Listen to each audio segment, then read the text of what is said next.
Hello, today I'm going to be reading Happy Hedgehog. This is by Marcus Piscifer.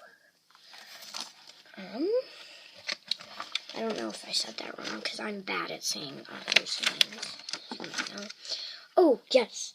And we also have our special guest, Billy the Polar Bear. And, we have one more. Rufus the dog. They're going to be listening to all of the story, so make sure you be nice, because they might see you and they might not like you. But you want to be friends with them, right? Of course you might. But I'm not saying you have to. Here, he's going to be with me the first part of the book, and I might switch out.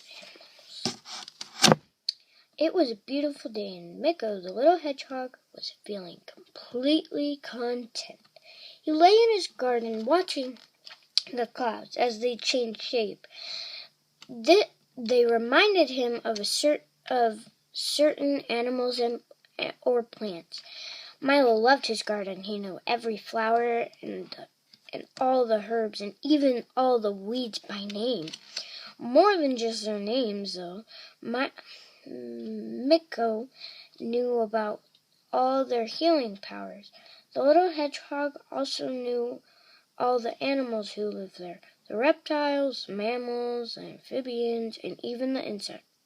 Above all, he knew the birds by sight and their song.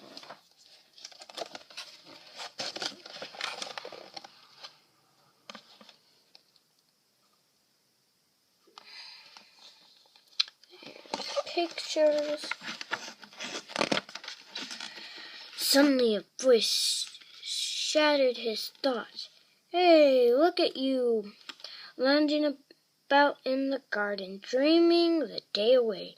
You're lazy, good for nothing, his grandfather, Tarek, who was out for his morning walk. The youth of today are simply useless, said Tarek. Sorry. When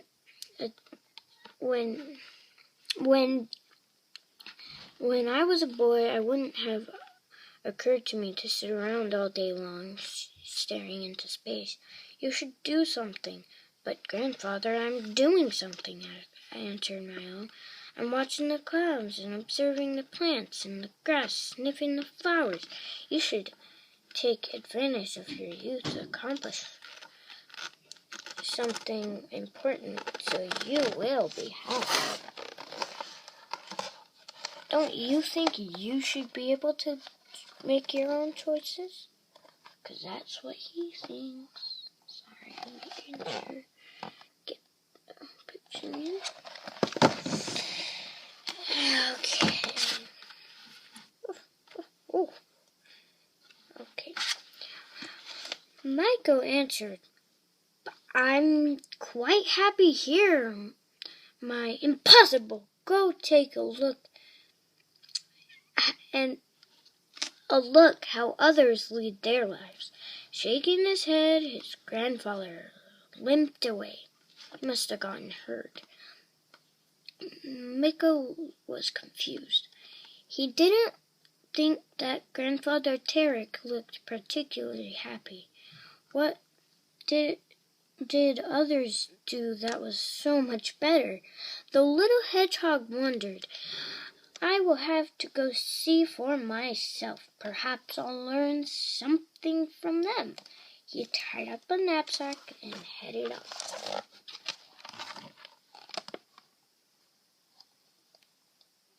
There's a pretty flower. That must be... Is that him? No, that's his grandfather.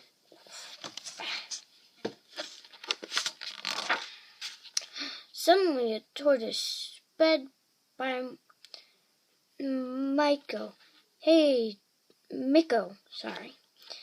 tortoise, wait a minute, called Miko. Why are you running? I'm training, he panted. Training for what? Asked the little hedgehog. Training to be the fastest tortoise in the world. Michael scratched his forehead. Isn't it a bit difficult to run with such a heavy shell on your back? I think it is. Whoa, he's speeding fast. Maybe he's going like that in fast speed. I don't know. Of course it is, said the tortoise. That's why I have to keep on training. But if I become the fastest tortoise in the world, I will be famous and happy. That sounded good to Michael. Let me run with you, he said. And so the two took off. But Michael soon gave up. He was completely worn out. Hold on. The tortoise just kept on running. He didn't even look back. Oh dear, thought Michael. Running can be fun, but not like this. He rested for a moment. Then he continued on his way at a slower pace. If you didn't know, pace means how he's running. Like, if it's a faster pace, that means he's running faster. If it's a slower pace, which he's doing, it means he is slowing down. But he's still moving. And suddenly, a hare hurried across his path. Hare, wait, are you also in training? The hare looked bluffed. Michael noticed the notebooks Hare was carrying. Training? No, I'm going to school. To school? What is that, Michael asked. Come along with me, Hare answered, and you'll see for yourself. There's the hare with his red little notebook.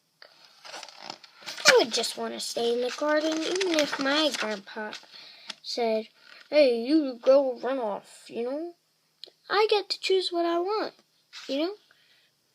All right, said Michael, and he followed the hare to school. Michael hid behind a tree and watched. The teachers taught addition, subtraction, geography, and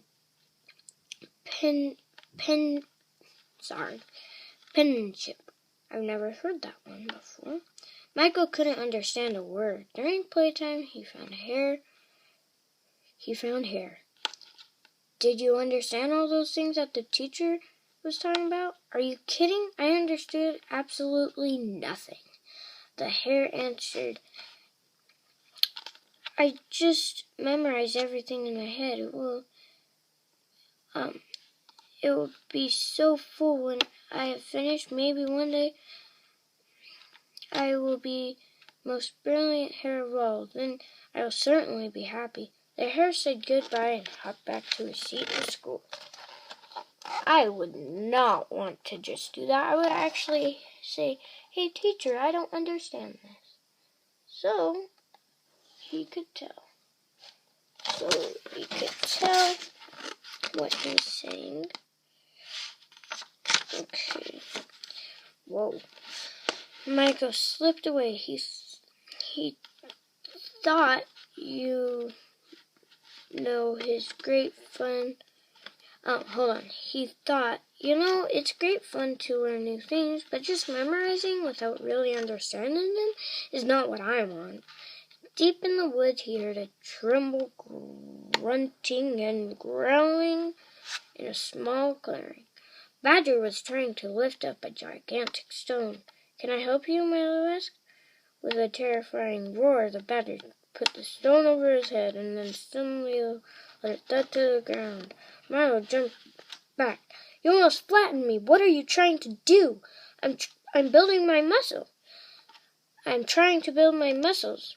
I want to become the strongest badger in the world. Oh no, not again, thought Michael.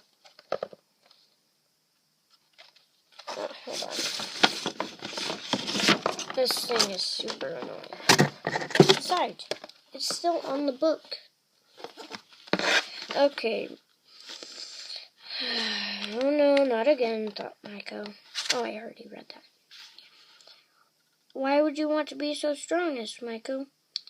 What do you mean, why? I am the strongest in the world. Then everyone will if I am the strongest in the world, then everyone will respect me. I lost my spot. Of course, what?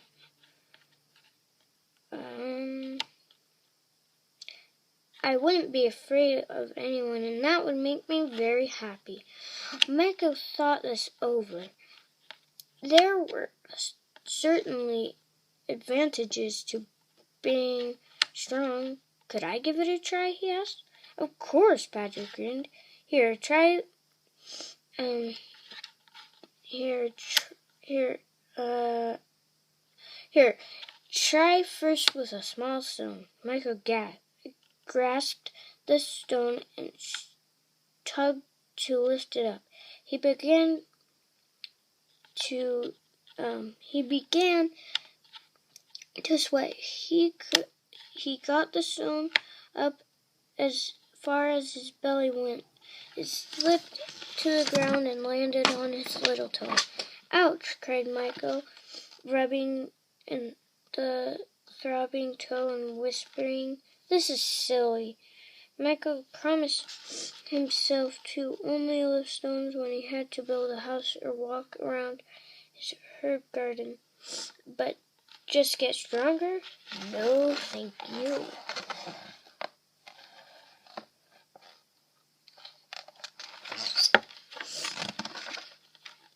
Here, let's switch out our little guests here.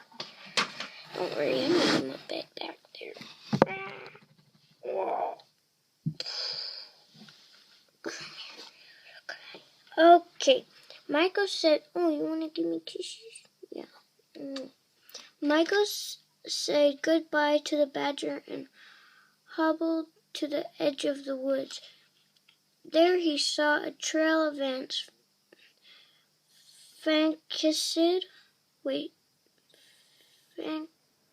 Frankenized, I believe. He watched the busy animals scurrying here and there. At first,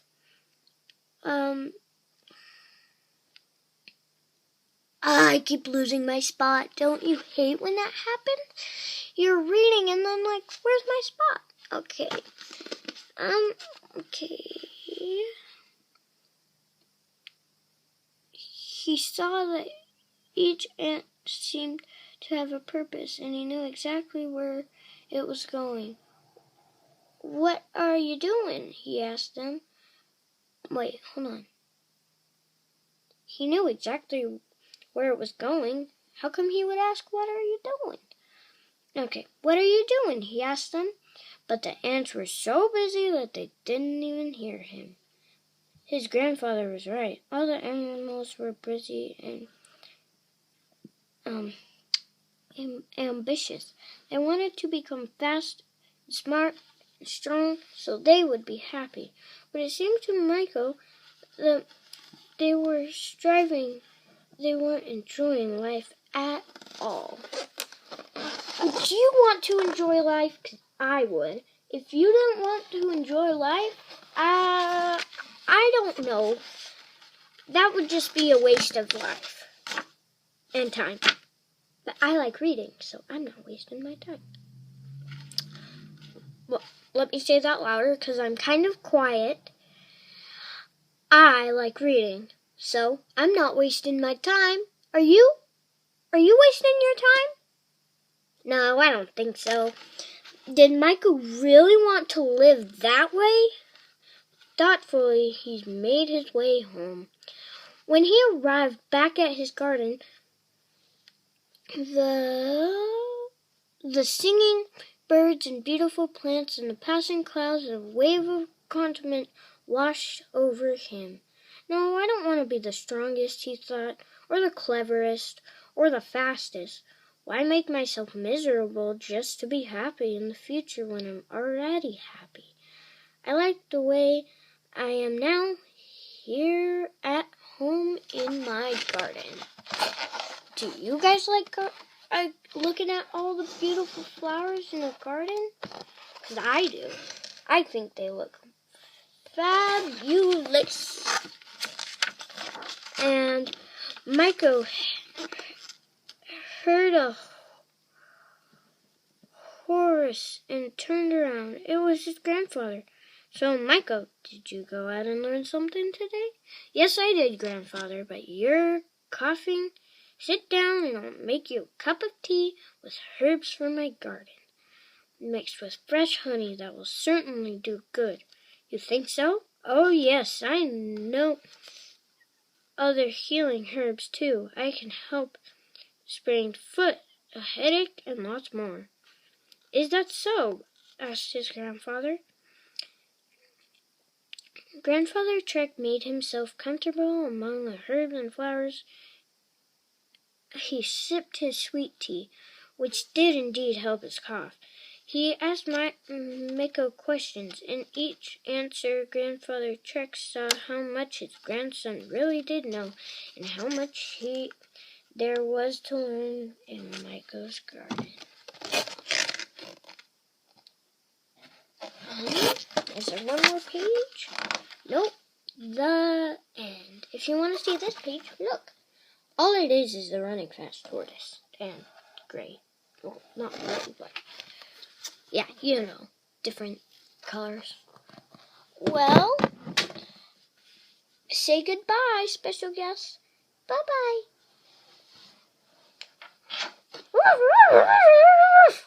That's his goodbye. Bye.